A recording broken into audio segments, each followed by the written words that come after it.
Graça e paz, família, graça e paz, meu querido amigo, meu amado irmão.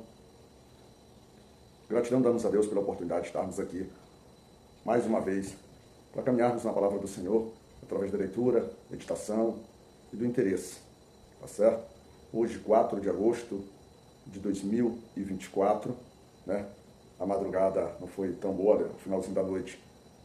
Ficamos a noite inteira sem energia elétrica, por incrível que pareça, chegou agora por volta de 5h50 da manhã. Mas faz parte das tribulações da vida, né? Das dificuldades. Vamos então, meu irmão, com muito carinho, com muita alegria, um pouco de cansaço, é claro, mas vamos meditar, não vamos perder o ritmo, não. Vamos meditar no livro de Deuteronômio, no capítulo 21, versículo 19. Diz assim: Então os pais devem levá-lo aos líderes da cidade, e no lugar de julgamento, na praça pública, eles dirão: o nosso filho é teimoso e rebelde, ele não nos obedece, gasta dinheiro à toa e é beberrão. O interessante desse livro, desse capítulo de Deuteronômio, é que ele vem tocar no assunto que hoje, dentro do Evangelho da Graça que nós temos, costumeiramente ele é, vamos dizer assim, ele é atacado, ele é batido, ele é criticado, talvez com o foco de nos alertar que não é necessário exatamente cumprirmos o que ele diz para obtermos a salvação. Então, meio que de uma forma direta, há uma desvinculação do cumprimento de mandamentos, cumprimento de ordens, cumprimento, por exemplo, de regras, né? Para que a gente possa obter a salvação, porque a salvação ela é atribuída única e exclusivamente na graça de nosso Deus, né? Pela graça de nosso Deus, pela sua permissão, pela sua vontade, por aquilo que ele quer, e não por aquilo que o homem quer. O homem, ele não tem interferência na sua salvação. Isso é o que se discute muito, e isso é o que eu acredito. O homem não tem especificamente para que ele seja salvo a partir do momento que ele é vivificado, conforme diz lá em Efésios 2:1. A partir desse momento que ele é vivificado, ele não tem manifestação sobre a sua salvação. Só que a salvação dele é por si só, e aí como entra lá principalmente como o Tiago trabalha bastante, né, a relação do conflito existencial entre obras e fé, né, porque para a sua salvação a única parte que o homem necessariamente entra é com a vivência da sua fé. Não é que ele manifeste sua fé, é que a fé lhe é manifestada por meio de Cristo e ele passa a viver sua fé. E aí tem um aspecto interessante, porque essa manifestação ela é dada de uma forma muito direta, muito precisa, muito visível, muito palpável, né, e muito entendível pelas outras pessoas, pela nossa capacidade de testemunhar. Testemunhar através de nossas ações, de nossas atitudes, de nossos, vamos dizer assim, de nossos atos. Ou seja, se eu convivo no meio de vocês, né, se a gente tem uma convivência diária, de conversar, de sorrir, de você acompanhar a minha vida, você vai acompanhando como eu falo, você vai acompanhando os tipos de músicas que eu curto, você vai acompanhando os tipos de coisas que me dão prazer, né? Se eu tenho uma capacidade de falar de forma mansa, de forma agressiva, se as minhas expressões são vulgares, são chulas, ou se a minha boca, ela expressa bênção, ela fala com sabedoria, ela tem, vamos dizer assim, ela tem maturidade na expressão, na exortação mesmo, então até mesmo na orientação, né? Se eu sou uma pessoa caridosa, se eu sou uma pessoa que eu me preocupo efetivamente com as outras pessoas, se eu cuido dos meus pais, se eu trato bem os meus filhos, se eu manifesto amor pela minha esposa, né? Se eu respeito as autoridades a quem eu estou sujeito, isso no meu trabalho, isso na escola, isso na igreja onde eu frequento, nos grupos sociais que eu me relaciono, ou até mesmo essas autoridades que é o nosso próprio governo, como eu me manifesto nas redes sociais em relação aos problemas daquilo que é, vamos dizer assim, que está se destacando nas redes sociais, que é o boom do momento.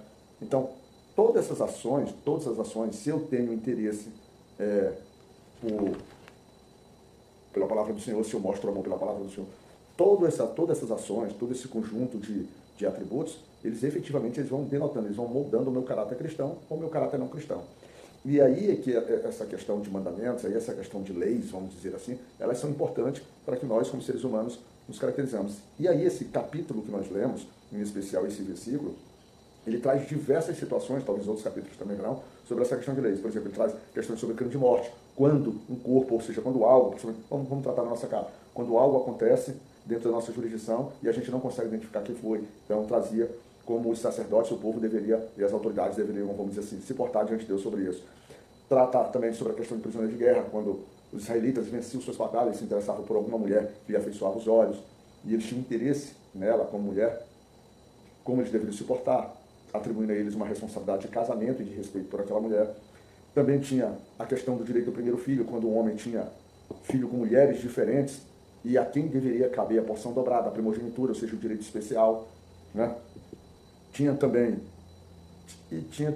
essa questão, em princípio, do filho desobediente, foi o que nós tratamos aqui. Então, esses conjuntos de leis, esse conjunto de regras, elas são fundamentais para a edificação e principalmente para que a gente possa mudar como é o relacionamento. E aqui, nós tomamos como referência a questão do filho desobediente. E o filho desobediente, como a própria Bíblia fala, é um processo vamos dizer assim, de maldição, um processo de...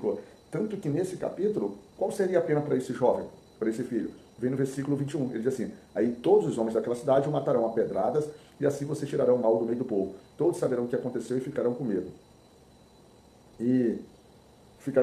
Ou seja, é questão de morte. É questão de morte, é questão de pecado, é questão de desonra, né? É questão de falta de respeito à autoridade. É questão, na verdade, de uma agressão diária, constante e muito forte contra o próprio Deus. Deus literalmente não coaduna, não se une com o pecado. E aí a gente tem na nossa vida diária, na nossa vida prática, na nossa sociedade, diversas práticas, diversas ações, diversos acontecimentos que têm acontecido e que as pessoas têm procurado normalizar. Né? Então, filhos desobedientes são vergonhas. Pessoas que não obedecem, ou seja, que não têm prazer em cumprir os mandamentos do Senhor, das suas leis, são vergonhas. E Deus tratava isso de uma forma muito clara, normalmente tratava com a morte. A Bíblia fala sobre 2 tipos de pecados: os pecados que são para a morte, os pecados que não são para a morte. Mas essa diferenciação, essa divisão, não compete ao homem saber o que de fato era ou não. Aqui nós tínhamos leis de sobrevivência, leis de formação de sociedade e leis que o próprio Senhor estabelecia como regras. E aqui era um tempo em que a questão da morte, hoje a gente fala da morte, a grande caracterização desse problema da morte é que hoje a nossa morte, ou a nossa punição, a gente não consegue mais ver a nossa morte física como em tese, uma punição inicial. Não consegue ver, a gente só consegue enxergar essa morte física como algo natural, tendo em vista que o homem é mortal, mas o homem é mortal por reflexo do seu pecado, por reflexo vamos dizer assim, do amor ao pecado que o primeiro homem assim se estabeleceu. E a gente passou a tratar isso como algo extremamente natural, como se esperasse isso, como se quisesse isso nas nossas vidas. E aí, quando temos maturidade, quando temos discernimento, quando conseguimos olhar um pouquinho mais à frente, nós aí nos preocupamos com a eternidade, ou pensamos no que nos virá depois da morte, que talvez nesse primeiro momento essas pessoas não tinham esse fundamento, porque eles eram literalmente povos terrenos, povos que queriam receber suas riquezas, suas terras aqui, e que queriam viver essas bênçãos. Né? Então, para eles, a morte, essa morte física, representava realmente uma finalização do seu processo, da sua caminhada de vida. Para a gente, a morte, ela também representa uma finalização da nossa caminhada terrena, mas ela não representa, na verdade, o fim de tudo, porque ainda passaremos, por exemplo, pelo tribunal de Cristo ou pelo grande trono branco do Senhor. E aí fica essa busca nessa compreensão. Irmãos, a nossa fé estabelecida por Cristo Jesus, dada um presente de Deus, literalmente de graça para a gente, né? Essa cortina de fé, essa manifestação, esse vulcão que vai crescer dentro da gente, é o que realmente nos leva a essa confiança, é o que nos conduz a uma vida eterna. Mas não tem como chegarmos a ela se não amarmos as obras do Senhor, se não amarmos os seus mandamentos e principalmente se não cumprirmos os mandamentos dele. Não para obtermos a salvação, mas para testemunharmos fielmente que somos não mais crias do Senhor, mas filhos do Senhor. Tá certo? E que o Espírito Santo habita em a gente. Então, é um capítulo de regras, é um capítulo de mandamentos, mas é um capítulo de reflexão, porque amar ao Senhor passa necessariamente por esse caminho de fé, que é esse cumprimento de sua vontade. Aqueles que me amam, cumprem a minha vontade. Aqueles que me amam, cumprem os meus mandamentos. Aqueles que me amam, fazem o que eu lhe ordeno. Aqueles que me amam, têm prazer de viver conforme os ditames da minha lei e da minha vontade. A lei dele aqui é, na verdade, a própria vontade do Senhor. Então, nesse domingo maravilhoso, você, sua família, seus filhos, sua esposa, em união familiar, vocês possam viver tendo esse prazer em cumprir a vontade do Senhor e viver a manifestação verdadeira dessa fé em Cristo, tá certo? E que Deus te cuide, meu irmão.